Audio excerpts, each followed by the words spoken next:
6.25 전쟁 73주년이 되는 날입니다. 저는 전쟁을 겪어보지 않아서 잘 모르지만 또 전쟁을 경험하신 분들 이야기를 들어보거나 또 이렇게 6.25 전쟁이 있었던 그 다큐멘터리나 어떤 그런 기사들을 보게 되면 듣는 것만으로도 얼마나 이 전쟁이라는 것이 참혹한지 감히 상상도 할 수 없을 정도로 이 전쟁이 굉장히 참혹한 그런 존재라는 것을 알게 될 때가 많이 있습니다.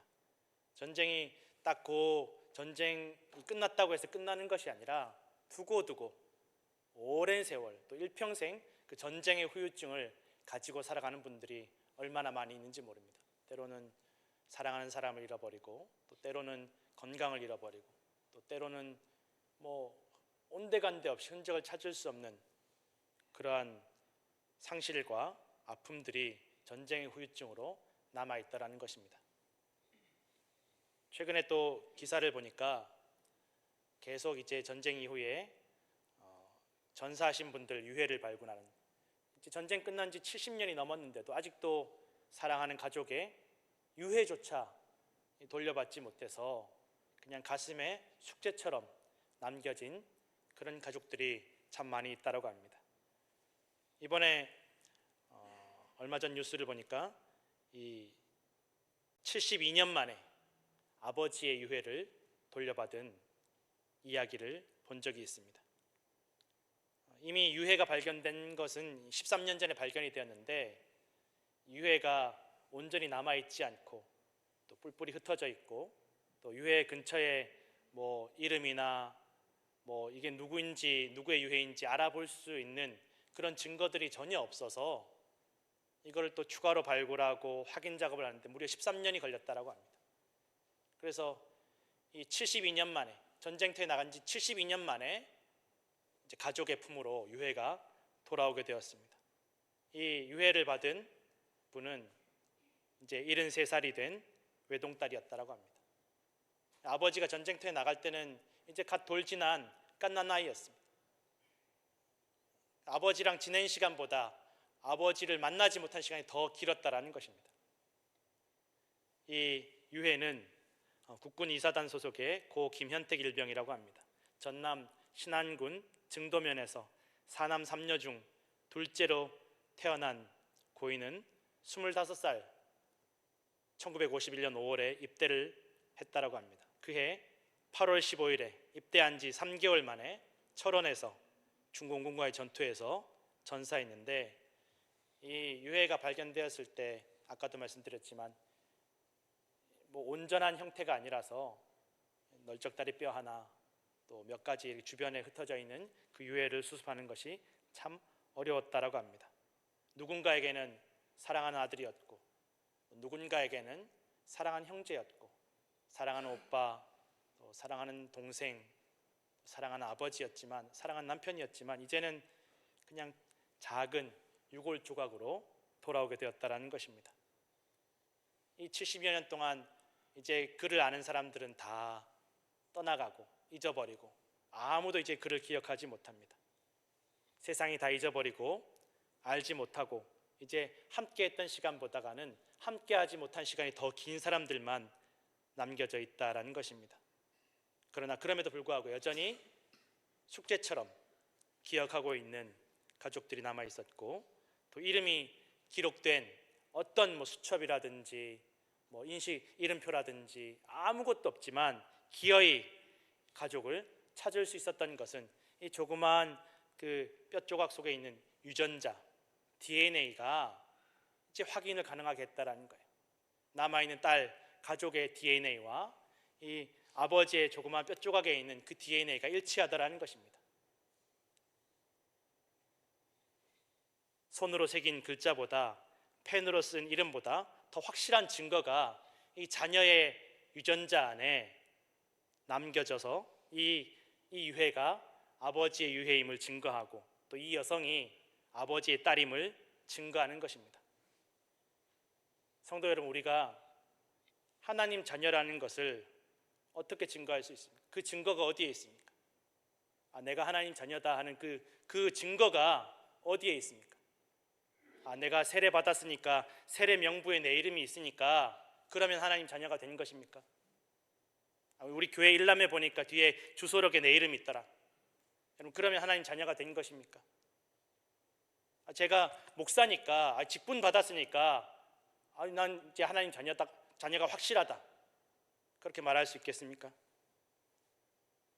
저 사람은 뭐 일이 술술술술 잘 풀리고 사업도 잘 되고 집에 돈도 많고 아주 가족들이 화목하게 잘 지내고 자손도 풍성하니까 하나님 자녀라는 증거가 되겠습니까?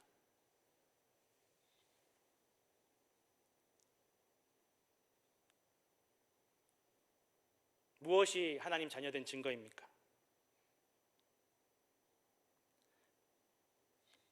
하나님께서 우리를 사랑하심을 믿고 예수 그리스도의 사랑이 우리에게 향하심을 믿고 예수님의 사랑이 우리 안에 있을 때, 우리가 그 사랑으로 살아갈 때, 그것이 우리를 하나님 앞에서 하나님 자녀된 증거가 됨을 믿으시기 바랍니다. 우리가 받은 사랑 때문에 하나님을 사랑하고 우리의 이웃을 내 몸처럼 사랑할 때, 그것이 증거가 되고 하나님 아버지의 이름이 되는 줄로 믿으시기 바랍니다. 눈에 보이지 않지만 그것이 가장 확실한 증거입니다. 내가 성경을 많이 알고 하나님 이름은 여호와인데 지식적으로 많이 알고 내가 성경 수십 번 읽고 오랜 세월 내가 신앙생활하면서 내가 교회 돌아가는 건 이제 빠삭하게 알고, 그것이 하나님 자녀된 증거입니까? 우리 안에 있는 예수 그리스도의 사랑이 하나님 아버지의 자녀임을 증명하는 하나님의 이름임을 기억하시길 부탁드립니다. 얼마 전 또 뉴스에 비극적인 사고가 미국에서 있었습니다. 111년 전에 침몰한 이 타이타닉호를 관광하려던 잠수정이 실종되었다가 결국은 물속에서 폭발사고로 탑승자 전원이 사망한 사건입니다. 누가 공격한 게 아닙니다. 러시아가 어뢰를 쏴서 격추하거나 쿠바가 쏴서 격추하거나 누가 밖에서 망치로 깨부신 것이 아니었다라는 것입니다. 물속 깊은 곳으로 들어갔는데 그 압력을 견디지 못해서 스스로 무너지고 스스로 우그러져서 안에서부터 폭발이 일어났다라는 것입니다. 이 잠수정에는 여러분 대단한 사람들이 타고 있었습니다. 이 잠수정을 만들고 개발하고 운영하는 회사의 창업자이자 개발자이자 회장이 이 잠수정에 타고 있습니다. 누구보다 이 잠수정이 어떤 코스로 또 어떻게 개발이 되었고 어떤 원리로 작동이 되고 또 이 잠수정의 역사, 이 회사의 역사를 가장 잘 아는 회장이 타고 있었습니다. 스톡턴 러시라고 하는 회장이 타고 있었습니다. 두려움이 없는 사람입니다. 아주 자기 개발한 것들 아주 자신 있게 누구에게나 추천할 수 있을 정도로 자신감이 넘치던 사람이었습니다. 그리고 해양 전문가로 알려진, 심지어 미스터 타이타닉이라는 별명을 가진 폴 랑리 나졸레라는 사람은 이 타이타닉이 잠겨있는 이 바다 근처를 무려 35번 이상 잠수하고 또 세계에서 가장 깊은 바닷속을 가장 오랫동안 잠수한 기네스 기록을 가지고 있는 사람이에요. 해양 전문가이고 이 타이타닉호가 잠겨있는 바다에 아주 전문적인 전문가였다라는 것입니다. 비행기로 남극과 북극을 모두 통과하는 세계 일주도 하고 또 작년에는 그 아마존의 회장과 같이 우주 여행도 한 아주 바다뿐만 아니라 우주와 하늘의 전문가라고 볼 수 있는 사람이 이 사람이라는 것입니다. 그리고 파키스탄에서 제일 부유하지만 또 돈이 있는 것을 과시하지 않는 겸손한 재벌 샤자다 다우드 부자 아버지와 아들이 타고 있었습니다. 돈이 그렇게 많다고 합니다. 다 모험을 좋아하고 대단한 모험에 대한 경력과 경험과 심지어 기네스 기록까지 가진 전문가들이었습니다. 전문적인 지식도 전문적인 경험도 엄청난 재산을 가지고 이 잠수정 회사를 운영하는 권리가 있어도 이 잠수정이 바다 깊은 곳의 그 수압을 견디는 데는 아무런 도움이 되지 못하는 것입니다. 자기 생명도 구하지 못하고 자기 아들의 생명도 구하지 못하는 것입니다. 우리 인생이 무너지고 가정이 무너지고 나라와 세상이 무너지는 수많은 이유가, 가장 중요한 이유가 무엇입니까? 누가 억지로 망하라 망하라 해서 누가 억지로 이 가정을 망가뜨리고 내 인생을 망가뜨려서입니까? 함께 고생하고 나를 잘 알고 우리 가정을 잘 아는, 태초부터 잘 아는 그런 동지들이 없어서입니까? 인생이 무너지는 것이, 가정이 무너지는 것이, 교회가, 나라가, 세상이 무너지는 것이 지식이 없어서가 아니라, 돈이 없어서가 아니라는 것입니다. 세상 경험이 없어서가 아니라는 것입니다. 세상 없이 똑똑한 분들이라도, 돈이 많은 분들이라도, 경험이 많은 분들이라도 인생과 가정과 교회와 나라와 세상을 지키지 못합니다. 세상 지식도 경험도 경력도 돈도 공로도 우리를 세상 속에서, 세월 속에서 견디게 해주지 못한다라는 것입니다. 살아갈수록, 세월이 지나갈수록, 세상 속으로 깊이 들어갈수록 점점 더 무너지고 망가지고 안에서부터 붕괴하는 것입니다. 하나님의 사랑, 예수님의 사랑을 잃어버리고 우리가 그 사랑으로 행하지 못하고 말하지 않고 살아가지 않으면, 그 사랑으로 살아가지 않으면 우리는 인생도 가정도 나라도 그 무엇도 다 지킬 수 없고 세상 속으로 깊이 들어갈수록, 살아갈수록, 신앙생활 할수록 더 견딜 수 없게 되는 것입니다. 철저하게 절망하고 무너지게 되는 것입니다. 그럼 이 하나님의 사랑, 예수님의 사랑은 어떤 사랑입니까? 이미 다 깨어져 버린 관계, 실패한 관계, 실망한 관계, 배신한 관계, 이제 쓸모없는 관계, 그 관계를 다시 회복시키시기 위해서, 다시 용서하시기 위해서, 다시 품기 위해서, 함께 하시기 위해서 기꺼이 낮아지고 기꺼이 희생하고 기꺼이 섬기시고 기꺼이 십자가를 지는 사랑이 바로 하나님의 사랑, 예수 그리스도의 사랑, 우리가 본받고 붙잡아야 될 사랑임을 믿으시기 바랍니다. 내가 원하는 것을 하나님 사랑으로 얻어내려는 사랑이 아닙니다. 하나님 나 사랑하니까 이거 나 들어주셔야 되지 않습니까? 나 사랑한다면서요. 왜 나 이렇게 힘들게 하십니까? 왜 일이 이렇게 안 풀립니까? 왜 우리 집이 이렇게 어렵습니까? 왜 내 인생이 이렇게 어렵습니까? 나 사랑한다면서 사랑하지 않는 거 아닙니까? 그런 사랑이 아니라, 내가 원하는 것을 얻어내기 위한 사랑이 아니라 하나님께서 원하시는 뜻을 위해서 나를 낮추고 내어드리고 버리는 사랑이 우리를 세상 속에서, 세월 속에서, 죽음 앞에서, 멸망 앞에서 절망하지 않게 하시고 낙심하지 않게 하시고 포기하지 않게 하시고 견디게 하시고 승리하게 하시는 줄로 믿으시길 바랍니다. 하나님의 사랑을 우리 삶을 통해서 이루어가는 것입니다. 오늘 본문은 예수님께서 잡히시기 직전에 마지막으로 기도하신 내용입니다. 하나님의 아들 예수 그리스도께서 믿고 돈주머니 맡겼던 그 제자, 3년 동안 동고동락했던 그 제자가 자기를 팔아넘길 것을 다 아시고, 예수님은 하나님의 아들이시고 구원자이십니다, 그리스도이십니다 라고 자신 있게 고백하시고, 내가 죽을지언정 주님 떠나지 않겠습니다 했던 그 제자가 예수님 부인하고 저주하고 도망가고, 남아있던 다 모든 제자들 다 도망가고, 예루살렘에 들어오실 때 왕이 온 것처럼 그렇게 환영하고 박수치고 좋아했던 사람들이 한순간에 돌변해서 저 사람 죽여야 된다고, 차라리 강도를 놓아달라고, 그들을 위해서 기도하시는 것입니다.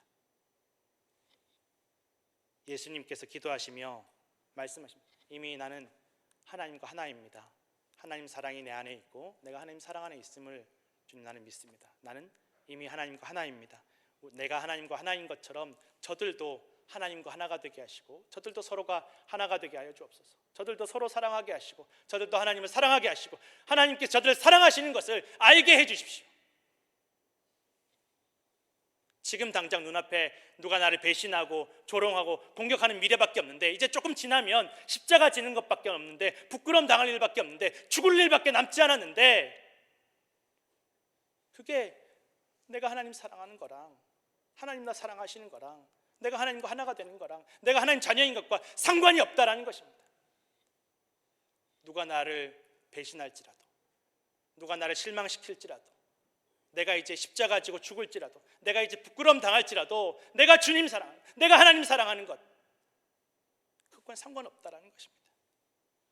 당장 눈앞의 상황과는 관계없다라는 것입니다.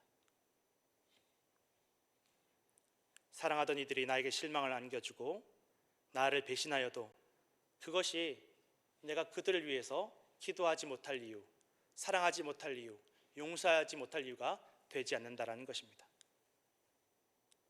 이것이 예수님께서 우리에게 말씀하시고 보여주시고 우리가 따르기를 원하시는 사랑의 모습임을 기억하시기를 부탁드립니다.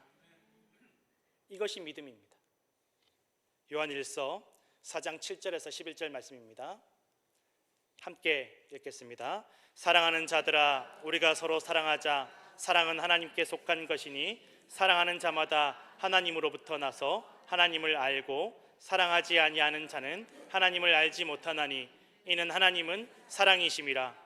하나님의 사랑이 우리에게 이렇게 나타난 바 되었으니 하나님이 자기의 독생자를 세상에 보내심은 그로 말미암아 우리를 살리려 하심이라. 사랑은 여기 있으니 우리가 하나님을 사랑한 것이 아니요 하나님이 우리를 사랑하사 우리 죄를 속하기 위하여 화목제물로 그 아들을 보내셨음이라. 사랑하는 자들아, 하나님이 이같이 우리를 사랑하셨은즉 우리도 서로 사랑하는 것이 마땅하도다. 아멘. 우리 안에 우리가 하나님 자녀된 증거가 무엇입니까? 우리 안에 남아있는 하나님의 이름이 무엇입니까? 바로 예수 그리스도의 사랑임을 기억하시기를 부탁드립니다. 이 사랑이 우리를 견디게 하시고 승리하게 하시고 살게 하시고 하나 되게 하실 줄로 믿으시기 바랍니다.